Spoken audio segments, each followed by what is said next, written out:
ആടുകൾക്ക് വേണ്ടി എൻ്റെ ജീവനെ കൊടുക്കാനാണ്.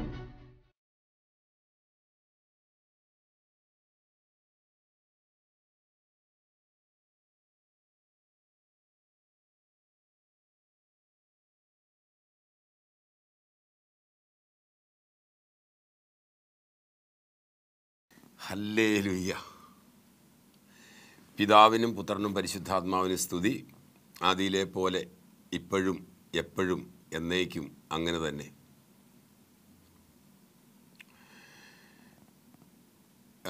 ഇന്നത്തെ ശുശ്രൂഷയുടെ ആരംഭത്തിൽ തന്നെ പരിശുദ്ധ മാതാവിനോട് ചേർന്ന് പിതാവേ അങ്ങേക്ക് ഞങ്ങൾ നന്ദി അർപ്പിക്കുന്നു. വിശുദ്ധ ഔസേപ്പ് പിതാവിനോട് ചേർന്ന് പിതാവേ ഞങ്ങൾ അങ്ങേക്ക് നന്ദി അർപ്പിക്കുന്നു. സകല വിശുദ്ധന്മാരോടും സകല വിശുദ്ധകളോടും ചേർന്ന് പിതാവേ ഞങ്ങൾ അങ്ങേക്ക് നന്ദി അർപ്പിക്കുന്നു. ലോകം എമ്പാടും നടന്ന വിശുദ്ധ കുർബാനയോട് ചേർന്ന് പിതാവേ ഞങ്ങൾ അങ്ങേക്ക് നന്ദി അർപ്പിക്കുന്നു. ഓക്കെ, നമ്മൾ കഴിഞ്ഞ ദിവസങ്ങളിലൊക്കെ കഴിഞ്ഞ വ്യാഴാഴ്ചയും കഴിഞ്ഞ ചൊവ്വാഴ്ചയും ഒക്കെ ആയിട്ട് നമ്മൾ പഠിച്ചുകൊണ്ടിരിക്കുന്നത് വേറൊന്നുമല്ല, നാം സ്വീകരിച്ചിരിക്കുന്നത് ലോകത്തിൻ്റെ ആത്മാവിനെ അല്ല. നാം സ്വീകരിച്ചിരിക്കുന്നത് അത് 1 കൊറിന്തോസ് 2-ാം അധ്യായം 12-ാമത്തെ വചനം. നാം സ്വീകരിച്ചിരിക്കുന്നത് ലോകത്തിൻ്റെ ആത്മാവിനെയല്ല, പ്രത്യുത ദൈവം നമുക്കായി വർഷിക്കുന്ന ദാനങ്ങൾ മനസ്സിലാക്കാൻ വേണ്ടി ദൈവത്തിൻ്റെ ആത്മാവിനെയാണ് നാം സ്വീകരിച്ചിരിക്കുന്നത്. അപ്പം നമ്മൾ സ്വീകരിച്ച് കഴിഞ്ഞു. നാം സ്വീകരിച്ചിരിക്കുന്നത്. അപ്പം പരിശുദ്ധാത്മാവിനെ നമ്മൾ സ്വീകരിച്ച് കഴിഞ്ഞു. ഓരോ മക്കളുടെയും ആത്മാവിൽ പരിശുദ്ധാത്മാവ് വസിക്കുന്നുണ്ട്. ഈ തിരിച്ചറിവ് നമുക്ക് വർദ്ധിക്കും തോറുമാണ് ക്രിസ്തീയ ജീവിതത്തിൻ്റെ വിജയം നമ്മൾ ആഘോഷിക്കുന്നത്. കാണുകയല്ല, ആഘോഷിക്കുക. പരിശുദ്ധാത്മാവ് എൻ്റെ ആത്മാവിൽ തന്നു കഴിഞ്ഞു. പരിശുദ്ധാത്മാവിനെ എൻ്റെ ആത്മാവിൽ തന്നു കഴിഞ്ഞു. എപ്പോഴ്? അത് നമുക്കറിയാം. സഭ നമുക്ക് കൂദാശയിലൂടെ മാമോദീസായും സ്ഥൈര്യലേപനം അങ്ങനെയുള്ള കൂദാശകളിലൂടെയൊക്കെ നമുക്ക് അത് ഉറപ്പിച്ച് തന്നിരിക്കുക. അപ്പോൾ പരിശുദ്ധാത്മാവ് നമ്മുടെ ആത്മാവിലുണ്ട്. എന്തിനാണ് ഈ ആത്മാവിനെ നമുക്ക് തന്നിരിക്കുന്നത്? ഏറ്റവും പ്രധാനമായിട്ടുള്ളതാണ് ദൈവം യേശു ക്രിസ്തുവിലൂടെ വർഷിക്കുന്ന നന്മകൾ മനസ്സിലാക്കാൻ വേണ്ടി. മനസ്സിലായെങ്കിലല്ലേ നമുക്ക് വിശ്വസിക്കാൻ പറ്റത്തുള്ളൂ. വിശ്വസിച്ചെങ്കിലല്ലേ അനുഭവിക്കാൻ പറ്റത്തുള്ളൂ. അതുകൊണ്ട് പരിശുദ്ധാത്മാവിനെ എൻ്റെ ആത്മാവിൽ തന്നിരിക്കുകയാണ്. Hallelujah, hallelujah. അപ്പോൾ ഇന്ന് വചനം നമ്മൾ ശ്രവിക്കുമ്പോൾ തന്നെ ഈ വചനത്തിനകത്തുള്ള ജീവനും ആത്മാവും ഓരോ ജീവിതങ്ങളിലും ഓരോ കുടുംബങ്ങളിലും നിറയട്ടെ. ഈ വചനം വെളിച്ചമാണ്. യോഹന്നാൻ്റെ സുവിശേഷം 1-ാം അധ്യായം 4-5 വചനങ്ങൾ. വചനത്തിൽ ജീവൻ ഉണ്ടായിരുന്നു, ആ ജീവൻ മനുഷ്യരുടെ വെളിച്ചമായിരുന്നു. ആ വെളിച്ചം ഇരുളിൽ പ്രകാശിക്കുന്നു, ഇരുൾ അതിനെ കീഴടക്കുകയില്ല. അപ്പോൾ ഈ വചനത്തിനകത്ത് എന്തുണ്ട്? പരിശുദ്ധാത്മാവ് മുഖാന്തരം വചനം സംസാരിക്കുന്ന ഓരോ മക്കളിൽ നിന്നും ദൈവത്തിൻ്റെ വചനത്തിനകത്തുള്ള ജീവൻ വെളിച്ചമായി നമ്മളിൽ നിറയുന്നു. അതുകൊണ്ടാണ് വിശുദ്ധ പത്രോസ്ലീഹ ചോദിക്കുന്നത്, സ്വർഗത്തിൽ നിന്ന് അയക്കപ്പെട്ട പരിശുദ്ധാത്മാവിനാൽ സുവിശേഷം അറിയിച്ചവർ നിങ്ങളെ ഇതറിയിച്ച് കാണുമല്ലോ. അതെ, 1 പത്രോസ്ലീഹയുടെ 1-ാം ലേഖനം 1-ാം അധ്യായം അതിൻ്റെ 10, 11, 12 വചനങ്ങളാണ് ഞാൻ ഈ പറഞ്ഞത്. കാരണം ക്രിസ്തു അനുഭവിക്കേണ്ട കഷ്ടങ്ങളും പിൻവരുന്ന മഹിമയെക്കുറിച്ച്, ക്രിസ്തു സഹിക്കേണ്ടിയിരുന്ന കഷ്ടതകളെയും അത് കഴിഞ്ഞു വരുന്ന മഹിമയെയും കുറിച്ച് നിങ്ങളെ സ്വർഗത്തിൽ നിന്ന് നയിക്കപ്പെട്ട പരിശുദ്ധാത്മാവിനാൽ സുവിശേഷം അറിയിച്ചവർ ഇക്കാര്യങ്ങൾ നിങ്ങളെ അറിയിച്ചിട്ടുണ്ടല്ലോ. അപ്പോൾ കഷ്ടതയുണ്ട്. നമ്മുടെ കർത്താവിന് കഷ്ടത ഉണ്ടായിരുന്നു. ആ കഷ്ടത എല്ലാ കാലവും നിൽക്കുന്നില്ല. യേശുവിൻ്റെ കഷ്ടത ഗുരുവിനെ കഴിഞ്ഞും വലിയ ശിഷ്യനില്ല എന്ന് യേശു തന്നെ പറഞ്ഞതാണ്. അപ്പം കഷ്ടതയും സഹനവും നമുക്കിവിടെ ഉണ്ട്. പക്ഷേ അതെല്ലാ കാലവും ഇത് സഹനവും കഷ്ടതയായിട്ട് പോകുന്നില്ല. ഒന്ന്, പെസഹ വ്യാഴാഴ്ച ഗെത്സമേൻ തോട്ടത്തിൽ വെച്ച് യേശുവിനെ പിടിച്ചുകൊണ്ട് പോകുന്ന ആ സമയം മുതൽ അങ്ങോട്ട് ശരീരത്തിൽ കഷ്ടത അനുഭവിക്കുക. അവിടെ മുതൽ ആ വ്യാഴാഴ്ച രാത്രി മുഴുവനും വെള്ളിയാഴ്ച ഏതാണ്ട് ഉച്ച കഴിഞ്ഞ സമയമൊക്കെ ആയപ്പോൾ ആ കഷ്ടത എന്നേക്കുമായി അവിടെ അവസാനിക്കുക. മനുഷ്യന് വേണ്ടി, നമുക്ക് വേണ്ടി, നമ്മളെ രക്ഷിക്കാൻ വേണ്ടി, ഏതിനകത്തുനിന്നൊക്കെ നമ്മളെ രക്ഷിക്കുന്നു അത് ഉറപ്പായിരിക്കണം. യേശുവിൻ്റെ കുരിശുമരണം എന്നെ പാപത്തിൻ്റെ അധികാരത്തിൽ നിന്ന് വിടുവിച്ചു, മോചിപ്പിച്ചു. 2, എന്നെ ശാപത്തിൻ്റെ അധികാരത്തിൽ നിന്ന് വിടുവിച്ചു. അത് പരിശുദ്ധാത്മാവ് വന്നാണ് നമ്മളെ അറിയിക്കുന്നത്. പരിശുദ്ധാത്മാവ് അപ്പസ്തോലന്മാർ വന്ന് നിറയുന്നതിന് മുമ്പ്, ആ പരിശുദ്ധാത്മാവിൻ്റെ ശക്തി വരുന്നതിന് മുമ്പ് ഇവരെല്ലാം ഈ യേശുവിനെയൊക്കെ ഉപേക്ഷിച്ച് പോയതൊക്കെ അറിയാമല്ലോ. ഹല്ലേലൂയ. ഈ പരിശുദ്ധാത്മാവ് വന്നാണ് യേശുക്രിസ്തുവിലൂടെ വർഷിക്കുന്ന ദാനങ്ങൾ അവർക്ക് മനസ്സിലാക്കിയപ്പോഴാണ് അവരിലൂടെ നമ്മളിപ്പോൾ ഇത് അറിയുന്നത്. ഹല്ലേലൂയ. അപ്പോൾ സുവിശേഷം എന്ന് പറയുന്നത് തന്നെ അത് പരിശുദ്ധാത്മാവിനാൽ അറിയിക്കുമ്പോൾ അത് കഷ്ടതയുണ്ട്. പക്ഷേ ആ കഷ്ടതയും ആ സഹനവും എന്നേക്കും ഒരു മനുഷ്യൻ്റെ ജീവിതകാലം മുഴുവൻ നിൽക്കുന്നതല്ല.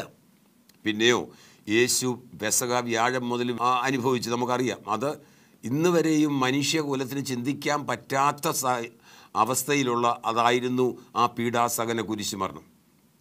എന്നാൽ വെള്ളിയാഴ്ച രാത്രി വളരെ മൂകമായിട്ട് ആ സഹനം പോകുന്നു. ശനിയാഴ്ചയും അത് സഹനത്തിൻ്റെ എൻഡ് കണ്ടു കഴിഞ്ഞു. എന്നാൽ ഞായറാഴ്ച ദിവസം 3-ാം നാൾ ഇതാ ഹല്ലേലൂയ, എല്ലാ കഷ്ടതകളും മാറ്റി, എല്ലാ സഹനങ്ങളും തീർന്ന് ഇതാ സർവ്വ മഹത്വത്തോടും കൂടെ അന്നത്തെ റോമ ഗവൺമെൻറ്റിൻ്റെ ഇമ്പീരിയൽ മുദ്ര പതിപ്പിച്ച കല്ലറ പൊട്ടിച്ച് ഇതാ എല്ലാ സഹനങ്ങളും അവസാനിപ്പിച്ച് ഇതാ മഹത്വത്തോടെ ഉയർത്തെഴുന്നേറ്റിരിക്കുന്നു. അതുതന്നെയാണ് നമ്മുടെ ജീവിതത്തിലും ഈ സഹനം അങ്ങ് ജീവിതകാലം മുഴുവനില്ല. ഏത് സഹനമാണെങ്കിലും ആ സഹനം കണ്ട് നമ്മൾ വിഷമിക്കാതെ അതിനപ്പുറത്ത് വച്ചിരിക്കുന്ന മഹത്വം കണ്ടുകൊണ്ട്, അതിനപ്പുറത്ത് വച്ചിരിക്കുന്ന ആ ഉയർത്തെഴുന്നേൽപ്പ് കണ്ടുകൊണ്ട്, നമ്മുടെ ഏത് വിഷയമാണെങ്കിലും, എത്ര മരിച്ചു കിടക്കുന്ന വിഷയമാണെങ്കിലും, എത്ര ജീവനില്ലാതെ കിടക്കുന്ന വിഷയമായിക്കോട്ടെ, അതിന് ജീവൻ വെക്കും ഉറപ്പായിട്ടും. ഹല്ലേലൂയ. വെറുതെ ഒന്നുമല്ല പ്രിയരെ ബൈബിൾ പഠിപ്പിക്കുന്നത്. യേശുവിലേക്ക് നോക്കിയവർ പ്രകാശിതരായി. അവർ പ്രകാശിതരാകണമെങ്കിൽ എല്ലാ കാലവും കഷ്ടതയിൽ പോകുമ്പോൾ പ്രകാശിക്കുന്നില്ല. പിന്നെയോ ഒരു സഹനവും കഷ്ടതയും ജീവിതത്തിൽ വന്നു. എന്തുമായിക്കൊള്ളട്ടെ, മക്കളെക്കുറിച്ചുള്ളതായിക്കോട്ടെ, ഭാര്യയെക്കുറിച്ചായിക്കോട്ടെ, ഭർത്താവിനെക്കുറിച്ചായിക്കോട്ടെ, സാമ്പത്തികമായിക്കോട്ടെ, ഏതുമായിക്കോട്ടെ, അത് എന്നാളും ഈ കടബാധ്യത നിൽക്കുകയില്ല. നമ്മളെന്താ ചെയ്യേണ്ടത്? ഈ കടബാധ്യത വന്ന് കർത്താവേ കടബാധ്യത മാറ്റിത്തരണേ എന്ന് പറയുന്നതിലുപരി പിന്നെന്ത് ചെയ്യണം? ഇത് ആ മഹത്വം കണ്ടുകൊണ്ട്, എന്ന് പറഞ്ഞാൽ അതിനപ്പുറത്ത് വെച്ചിരിക്കുന്ന, കഷ്ടതയുടെ അപ്പുറത്ത് വെച്ചിരിക്കുന്ന ആ കിരീടം കണ്ടുകൊണ്ട് കർത്താവിന് നന്ദി പറയുമ്പം ഈ മഹത്വം, ഈ കഷ്ടത നമുക്ക് എന്തായിത്തീരും? കിരീടമായി മാറും. അതേത് സഹനമാണെങ്കിലും യേശു പറഞ്ഞത് ഓർക്കുന്നുണ്ടായിരിക്കുമല്ലോ, എന്നെ അനുഗമിക്കുവാൻ ആഗ്രഹിക്കുന്നവൻ സ്വയം പരിത്യജിച്ച് എന്ന് പറഞ്ഞാൽ ഒന്നുമില്ലാത്ത അവസ്ഥയിൽ ആയിട്ട് എന്നെ അനുഗമിക്കുമ്പോൾ അവനവൻ്റെ കുരിശുമെടുത്തുകൊണ്ട് എൻ്റെ പിന്നാലെ വരട്ടെ. അപ്പോൾ കുരിശുണ്ട് ജീവിതത്തിൽ, അല്ലേ? യേശുവിൻ്റെ കുരിശല്ല, യേശുവിൻ്റെ കുരിശ് യേശു എടുത്തായിരുന്നു. യേശുവിൻ്റെ കുരിശ് യേശു എടുത്തതാണ്. ഇനി അതല്ല, തൻ്റെ കുരിശ്, നമ്മുടെ ഓരോരുത്തരുടെയും കുരിശെടുത്തോണ്ട്. കുരിശെന്ന് പറയുന്ന വേദനയാണ്, കുരിശെന്ന് പറയുന്ന സുഖമുള്ള കാര്യമല്ലല്ലോ. അപ്പം നമ്മളെ വേദനിപ്പിക്കുന്ന ഏത് കുരിശുമായിക്കൊള്ളട്ടെ, ആ കുരിശ് ഏതുമാകാം. മക്കളാകാം, ഭാര്യയാകാം, അല്ലെങ്കിൽ ഭർത്താവാകാം, അല്ലെ അപ്പനും അമ്മ, ഏതാണെങ്കിലും കുരിശ് നമുക്കറിയാം അത് വേദന തന്നെയാണ്. അപ്പോൾ ആരും ആയിക്കൊള്ളട്ടെ, ഏതുമായിക്കോട്ടെ, ആ കുരിശും എടുത്തുകൊണ്ട് എൻ്റെ പിന്നാലെ എങ്ങനെ? കരഞ്ഞുകൊണ്ടല്ല, നിരാശപ്പെട്ടുകൊണ്ടല്ല, സന്തോഷത്തോടെ വരിക എന്ന് യേശു പറഞ്ഞത്. വന്നാൽ എന്താക്കി തരാം? എന്നെ അനുഗമിക്കുന്നവൻ ജീവിതകാലം മുഴുവൻ കുരിശുമെടുത്ത് നടക്കുമെന്നല്ല, ആ കുരിശ് മഹത്വമാക്കി തീർക്കാമെന്നാണ് പറഞ്ഞത്. അങ്ങനായിരുന്നു യേശുവിൻ്റെ ജീവിതത്തിലുണ്ടായിരുന്നത്. അത് തന്നെ നമുക്ക് സംഭവിക്കത്തുള്ളൂ. ഏത് എത്ര കഠിനമായ സഹിക്കാൻ മേലാത്ത കുരിശ് വായിക്കൊള്ളട്ടെ, അത് കർത്താവിൻ്റെ അടുക്കിലോട്ട് ആ കർത്താവിനെ ഒന്ന് അനുഗമിച്ച് എങ്ങനെ സന്തോഷത്തോടെ കർത്താവേ ഹല്ലേലൂയ, ഏതെല്ലാം രീതിയിലുള്ള അനുഭവം വന്നാലും നിത്യജീവൻ്റെ ഉറവയാകുന്ന അങ്ങേ വിട്ടിട്ട് എനിക്കൊരു ജീവിതമില്ലെന്ന് ഞാനും നിങ്ങളും അത് ഉറപ്പിച്ച് മനസ്സിൽ ഉറപ്പിച്ച് അതരം കൊണ്ട് പറഞ്ഞങ്ങോട്ട് മുന്നേറിക്ക്. ഏത് കുരിശാണെങ്കിലും ആ കുരിശെല്ലാം എടുക്കുമ്പോൾ എന്നാ പറയണം? ഓരോ കുരിശും എടുത്തുകൊണ്ട് നടക്കുമ്പോഴേ ഞാൻ പറഞ്ഞല്ലോ, കുരിശ് സുഖമല്ല, അത് സന്തോഷം തരുന്നതല്ല, പിന്നെ അത് വിഷമം തന്നെയാണ്, ദുഃഖം തന്നെയാണ്. പക്ഷേ ഈ കുരിശിൻ്റെ അപ്പുറത്ത് എന്തുണ്ട്? എടുത്തോണ്ട് എൻ്റെ പിന്നാലെ വരാനാണ് യേശു പറഞ്ഞത്. യേശുവേ, അങ്ങ് എനിക്ക് വേണ്ടി കുരിശിൽ സകലതും പൂർത്തിയാക്കിയിട്ട് മരിച്ചു, ഉയർത്തെഴുന്നേറ്റു എന്ന് തൻ്റെ ഇടത്തോടെ ഈ കുരിശും ചുമന്നുകൊണ്ട് വരുമ്പം, ഈ കുരിശും എടുത്തുകൊണ്ട് നമ്മുടെ ഓരോരുത്തരുടെയും ജീവിത കുരിശും എടുത്തുകൊണ്ട് വരുമ്പം ഇത് പറയാമോ? യേശുവേ, അങ്ങ് എനിക്ക് വേണ്ടി സകലതും കുരിശിൽ പൂർത്തിയാക്കിയിട്ട് മരിച്ചു, ഉയർത്തെഴുന്നേറ്റു. യേശുവേ ഹല്ലേലൂയ. ഇതങ്ങോട്ട് ആവർത്തിച്ചെന്ന് പറഞ്ഞ് വീടുകളുടെ ചരിത്രം മാറും, കുടുംബങ്ങളുടെ ചരിത്രം മാറും, കടബാധ്യത മുട്ടുമടക്കും. എല്ലാ മുട്ടും യേശുവിൻ്റെ മുമ്പിൽ മടങ്ങുമല്ലോ. മടങ്ങുക മാത്രമല്ല, മടങ്ങി അത് ഒഴിഞ്ഞു പോവും. സകല എന്ന് പറഞ്ഞാൽ ലോകത്തിലുള്ള ഏത് പേരുകളാണെങ്കിലും അത് എന്തിൻ്റെയൊക്കെ ആണെങ്കിലും അത് മുഴുവൻ യേശുവിൻ്റെ നാമത്തിൻ്റെ മുമ്പിൽ മുട്ടുമടക്കും. ഇതാരാ നമുക്കിത് പറഞ്ഞു തന്നത്? പരിശുദ്ധാത്മാവ് വന്ന് ഈ അപ്പസ്തോലന്മാർ നിറഞ്ഞു കഴിഞ്ഞപ്പം പരിശുദ്ധാത്മാവാണ് ഇത് പഠിപ്പിച്ചത്. നിങ്ങൾക്കറിയാമല്ലോ, പരിശുദ്ധാത്മാവ് വരുന്ന ശക്തി പ്രാപിക്കുന്നതിന് മുമ്പ് അപ്പസ്തോലനാകുന്ന പത്രോസ്ലീഹ യേശുവിൻ്റെ അടുക്ക പലതും പറഞ്ഞു. അത് ആഗ്രഹമാണ് പറയുന്നത്. പക്ഷേ പരിശുദ്ധാത്മാവ് ഒന്ന് ശക്തി പ്രാപിക്കാതെ ഈ യേശുക്രിസ്തുവിന് വേണ്ടി ആർക്കും നിൽക്കാൻ സാധിക്കത്തില്ല. പ്രിയമുള്ളവർ, ഹല്ലേലൂയ. ഈ സഹനങ്ങളൊക്കെ വരുമ്പം ഇട്ടിട്ട് പോകുന്നതിൻ്റെ കാര്യം എന്നാ കാര്യം? പരിശുദ്ധാത്മാവിൻ ഉണ്ടെന്നുള്ള തിരിച്ചറിവ്. പരിശുദ്ധാത്മാവ് എൻ്റെ ആത്മാവിലുണ്ട്, എന്നെ പിരിയാതെ. എഫേസൂസ് 5:30, എഫേസൂസ് 4:30 രക്ഷയുടെ ദിവസത്തിന് വേണ്ടി നിങ്ങളെ മുദ്രയിട്ടിരിക്കുന്ന പരിശുദ്ധാത്മാവിനെ വേദനിപ്പിക്കരുത്. അപ്പോൾ പരിശുദ്ധാത്മാവിനാൽ നമ്മളെ സീൽ ചെയ്തിരിക്കുക, മുദ്രയിട്ടിരിക്കുക. ആ ഒരു ഉറപ്പ് നമ്മുടെ ജീവിതത്തിൽ ഓരോരുത്തർക്കും ഉണ്ടാകട്ടെ. ഏത് പരീക്ഷയുടെ നടുവിലാണോ, ഏത് എക്സാമാണ് അതിൻ്റെ നടുവിലാണോ, ഏതാണ് നമ്മളെ വിഷമിപ്പിക്കുന്നത്, അവിടെ നിന്നുകൊണ്ട് പറയണം, യേശു എനിക്ക് വേണ്ടി കുരിശിൽ സകലതും പൂർത്തിയാക്കിയിട്ട് മരിച്ച് ഉയർത്തെഴുന്നേറ്റ യേശു ക്രിസ്തു കർത്താവെന്ന് നമ്മളൊന്ന് ഉറപ്പിച്ചെന്ന് പറഞ്ഞ് ഹല്ലേലൂയ. ഏത് പരാജയവും ജയമായി മാറും. അത് എൻ്റെ ജീവിതത്തിലും അനേകരുടെ ജീവിതത്തിലും അത് അനുഭവമായതുകൊണ്ടാണ് ഞാനത് ഉറപ്പിച്ച് പറയുന്നത്. നിങ്ങളെന്നെ ഇപ്പോൾ സ്കൂളിൽ പഠിക്കുന്നവരാണോ, കോളേജിൽ പഠിക്കുന്നവരാണോ, എന്തുമായിക്കോട്ടെ, IELTS എഴുതാൻ നിൽക്കുന്നവരാണോ, നിങ്ങളൊരു കാര്യം ചെയ്ത് ഇതങ്ങോട്ട് പറഞ്ഞ്, യേശു നിങ്ങളുടെ പഠനത്തിന് മുമ്പായിട്ടെന്ന് പറഞ്ഞ്, യേശു എനിക്ക് വേണ്ടി കുരിശിൽ സകലതും പൂർത്തിയാക്കി മരിച്ച് ഉയർത്തെഴുന്നേറ്റ യേശു ക്രിസ്തു കർത്താവെന്ന് പറഞ്ഞ് വളരെ ഈസി ആയിട്ട് പഠനവും എക്സാമും എല്ലാം വളരെ ഈസി ആയിട്ട് തന്നെ നമുക്ക് കൊണ്ടുപോകാനായിട്ട് സാധിക്കും. ഇതാണ് പരിശുദ്ധാത്മാവ് ഇടപെട്ടാലുണ്ടാകുന്നത്. പരിശുദ്ധാത്മാവെന്ന് പറഞ്ഞ് എന്ത് കാര്യമാണെങ്കിലും നമ്മുടെ ആത്മാവിലാണല്ലോ ഈ പരിശുദ്ധാത്മാവ്. എങ്ങോന്നും വരണ്ടല്ലോ, ആത്മാവിൽ പരിശുദ്ധാത്മാവ് ഉണ്ടല്ലോ. നിങ്ങളെ മുദ്രയിട്ടിരിക്കുന്നു, ആത്മാവിനെ കൊണ്ട് മുദ്രയിടുന്നത്. അപ്പം പരിശുദ്ധാത്മാവ് നമ്മുടെ ആത്മാവിലുണ്ട്. കർത്താവിൽ പ്രിയപ്പെട്ടവരെ, ഇന്നൊന്ന് ഉറപ്പിക്കണം. എന്തിനാണ് പരിശുദ്ധാത്മാവിനെ ദൈവം നമുക്ക് നൽകിയത്? പിതാവായ ദൈവം യേശുക്രിസ്തുവിലൂടെ നൽകുന്ന ദാനങ്ങൾ മനസ്സിലാക്കി അത് വിശ്വസിച്ച് എനിക്ക് അനുഭവിക്കാൻ വേണ്ടിയാണ് പരിശുദ്ധാത്മാവിനെ തന്നിരിക്കുന്നതിൻ്റെ ഏറ്റവും പ്രധാന ഉദ്ദേശം അതാണ്. ഹല്ലേലൂയ. ഇതായിരുന്നു നമ്മൾ പഠിച്ചുകൊണ്ടിരുന്നത്. ഈ പരിശുദ്ധാത്മാവ് വരുന്നതിന് മുമ്പ് പത്രോസ്ലീഹയൊക്കെ ഈ കർത്താവെ അങ്ങയ്ക്ക് വേണ്ടി മരിക്കാനും തയ്യാറാണെന്നൊക്കെയാണ് പറഞ്ഞു. പക്ഷേ മരിക്കാനൊന്നും തയ്യാറാകത്തില്ല. കാരണം അത് അവർ ജീവനും കൊണ്ടാണ് കുരിശുമരണത്തിലിട്ടിട്ട് ഓടിയത്. എന്നാൽ പരിശുദ്ധാത്മാവ് വന്ന് ശക്തി പ്രാപിച്ച് കഴിഞ്ഞപ്പോൾ അവർക്ക് മരണമൊന്നും ഒരു വിഷയമല്ലാതെ വന്നു. ഹല്ലേലൂയ. മരണമോ ജീവനോ ഒന്നും അവർക്കൊരു വിഷയമല്ലാതെ വന്നു. ഇതാണ് എന്നിലും നിങ്ങളിലും ഉള്ള പരിശുദ്ധാത്മാവ് ശക്തി പ്രാപിക്കുമ്പോൾ. എങ്ങനെയാണ് ബ്രദറെ ശക്തി പ്രാപിക്കുന്നത്? ശക്തി പ്രാപിക്കാൻ ഒറ്റ വഴിയേ ഉള്ളൂ. അതെ, സുവിശേഷം വഴിയായി ഞാൻ രക്ഷപ്പെട്ടു. നമ്മളെ രക്ഷിക്കാനായിരുന്നല്ലോ സുവിശേഷത്തിൻ്റെ കേന്ദ്ര ബിന്ദുവായ യേശു. സുവിശേഷം തന്നെയായ യേശു ക്രൂശിൽ ബലിയായി തീർന്നത് നമ്മളെ രക്ഷപ്പെടുത്താൻ വേണ്ടി തന്നെയായിരുന്നു.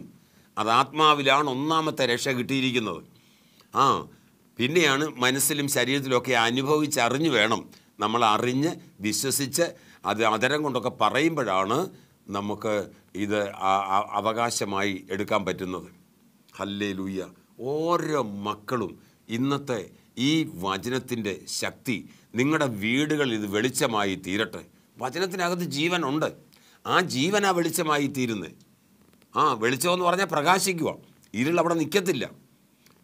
എത്ര വാദിച്ച് നിൽക്കുന്ന ഇരുളിൻ്റെ ശക്തിയാണെങ്കിലും മുന്നോട്ട് പോകാൻ സാധിക്കത്തില്ലെന്ന്, മുന്നോട്ടിനി ജീവിക്കാൻ പറ്റത്തില്ലെന്ന് നമ്മളെക്കൊണ്ട് തന്നെ നമ്മൾ പറയിപ്പിക്കുന്ന അവസ്ഥയായിക്കോട്ടെ.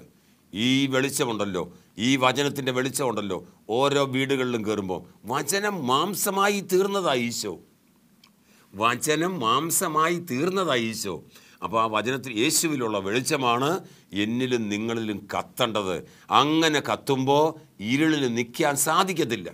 തീ ഉള്ളിടത്ത് നമുക്കറിയാമല്ലോ, തീ കത്തുമ്പം ഒരിക്കലും അവിടെ ഇരുളിനോ അല്ലെങ്കിൽ മറ്റുള്ള പ്രാണികളോ തീയുടെ അടുക്കിലേക്ക് വരികയില്ല. വന്നാൽ അത് ചാമ്പലായി പോവും.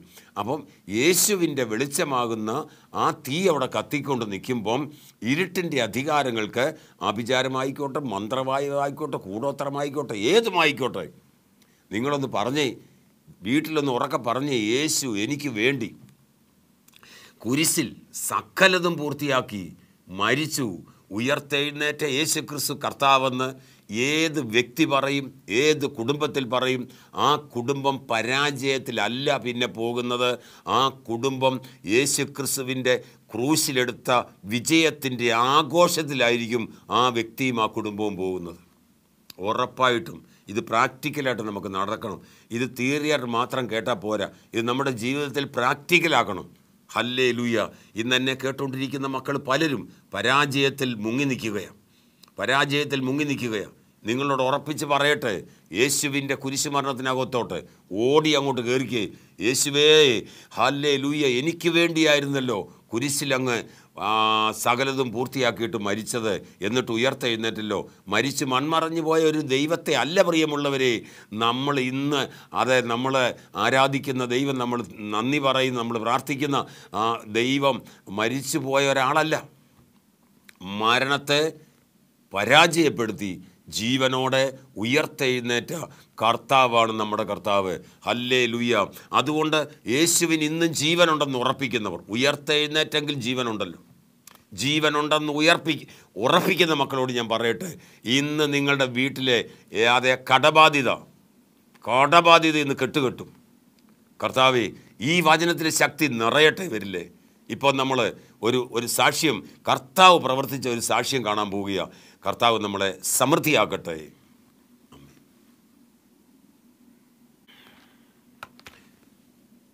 സാക്ഷ്യം കണ്ടല്ലോ. ഈ സാക്ഷ്യം എന്തിനാ ഈ സാക്ഷ്യം നിങ്ങൾ കാണുന്നത്?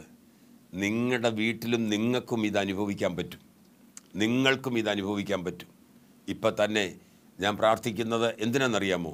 കടബാധ്യത എത്ര ആഴമുള്ള, എത്ര വലിയ തുകയുമായിക്കോട്ടെ, സർവസമ്പന്നനായ ദൈവത്തിൻ്റെ മുമ്പിൽ നമ്മുടെ ഈ കടബാധ്യത വല്ലതും കാര്യമാണോ? എന്നാൽ നമുക്കത് കാര്യമല്ലേ? അതെ, ആ കടബാധ്യതയുള്ളവരെ നിങ്ങളുടെ തലയിലോട്ട് നിങ്ങളുടെ കൈയൊന്ന് വെച്ചേ, എന്നിട്ട് ഇപ്പോൾ ഒന്ന് പ്രാർത്ഥിച്ചേ, ഇപ്പം എൻ്റെ കൂടെ ചേർന്ന് പ്രാർത്ഥിച്ചേ. നമുക്കൊന്നിച്ച് അതിനകത്തൊന്ന് മോചനം പ്രാപിക്കാം. കർത്താവേ, ഈ കടബാധ്യത, ഈ ജപ്തി ഉൾപ്പെടെയുള്ള ഈ ഇപ്പം വന്ന് നിൽക്കുന്ന ഈ അവസ്ഥയിൽ നിന്ന്, ഈ സാമ്പത്തിക ഞെരുക്കത്തിൻ്റെ അവസ്ഥയിൽ നിന്ന് ഇപ്പോൾ തന്നെ കർത്താവായ യേശു ക്രിസ്തുവിൻ്റെ നാമത്തിൽ ഓരോ വ്യക്തികളും, ഓരോ കുടുംബങ്ങളും സ്വാതന്ത്ര്യം പ്രാപിക്കട്ടെ. ജീവൻ്റെ വെളിച്ചം, വചനത്തിൻ്റെ വെളിച്ചം ഈ കുടുംബത്തിൽ നിറയട്ടെ.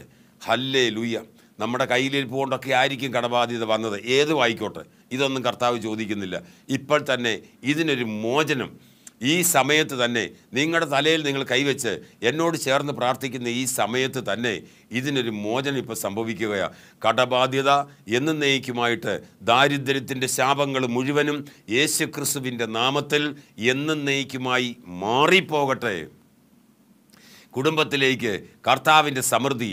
ഹല്ലേലൂയ. ഫിലിപ്പിയർ 4:19 പല പ്രാവശ്യം നിങ്ങളത് എഴുതി വെക്കണം കേട്ടോ. പല പ്രാവശ്യം എഴുതണം. ഫിലിപ്പിയർ 4:19 എൻ്റെ ദൈവമോ അവിടുത്തെ മഹത്വത്തിൻ്റെ സമ്പന്നതയിൽ നിന്ന് യേശു ക്രിസ്തുവിലൂടെ എനിക്ക് ആവശ്യമുള്ളതെല്ലാം പൂർണ്ണമായും തീർത്തു തരും. അതങ്ങനെ തന്നെ ഈ കണ്ടുകൊണ്ടിരിക്കുന്ന ഓരോ മക്കളുടെയും കടബാധ്യതകൾ വേരോടെ പറഞ്ഞു പോകട്ടെ. ഇവർ യേശു ക്രിസ്തുവിൻ്റെ സമൃദ്ധിയിൽ പ്രവേശിക്കട്ടെ. ആമേൻ, ആമേൻ, ആമേൻ. ഈ ഒരു സ്വാതന്ത്ര്യം ലഭിച്ച ഒരു അർജുനൻ ഇവിടെ വന്നിട്ടുണ്ട്. അർജുൻ എന്നാ സ്വാതന്ത്ര്യം എന്നറിയാമോ? ഒരു അപൂർവ ഇനത്തിലുള്ള ഒരു രോഗമാണ് അത്. സ്കാനിങ്ങിലോ അങ്ങനെയുള്ളതിനകത്തൊന്നും കിട്ടത്തില്ല. അത് ശരീരത്തിൽ അനുഭവിക്കുമ്പോൾ അതിന്റെ എക്സ്പീരിയൻസ് ഉള്ള ഡോക്ടർമാർക്ക് അറിയാം. ഇപ്പം നമ്മൾ ഡോക്ടർ സാർ മിക്കവാറും അറിയാൻ പറ്റുമായിരിക്കും. വയനാട്ടിൽ നിന്ന് ഇവിടെ വന്നിരിക്കുകയാണ്. ഡിവൈനില് വ്യാഴാഴ്ച ദിവസം നടന്ന ശുശ്രൂഷയിൽ അവനെയാണ് ഏറ്റവും ആദ്യമായിട്ട് വിളിക്കുന്ന മുന്നിലിരുന്നപ്പോൾ. അവർ രണ്ടുപേരുണ്ടായിരുന്നു. അവർ രണ്ടുപേരെയും വിളിച്ചെന്നാ പറഞ്ഞു. ആ ആളിവിടെ വന്നിട്ടുണ്ട്. എവിടെയാ അർജുൻ ഇരിക്കുന്നത്? അർജുൻ എവിടെയാ? എടാ എന്നതായിരുന്നു ഈ ജോസച്ചാൻ പറയുന്ന നിന്റെ ഈ രോഗാവസ്ഥ? ഡിപ്രഷന്റെ ഒരു കൂടിയ ഫോം ആയിരുന്നു. ബൈപ്പോളാർ ഡിസീസ് ആണ്. അപ്പം അത് പൂർണ്ണമായി സുഖപ്പെട്ടു. അത് സയന്റിഫിക്കലി അത് മാറില്ല എന്നാണ് പറയുന്നത്. പക്ഷെ എനിക്ക് ഒരു പ്രശ്നമില്ല.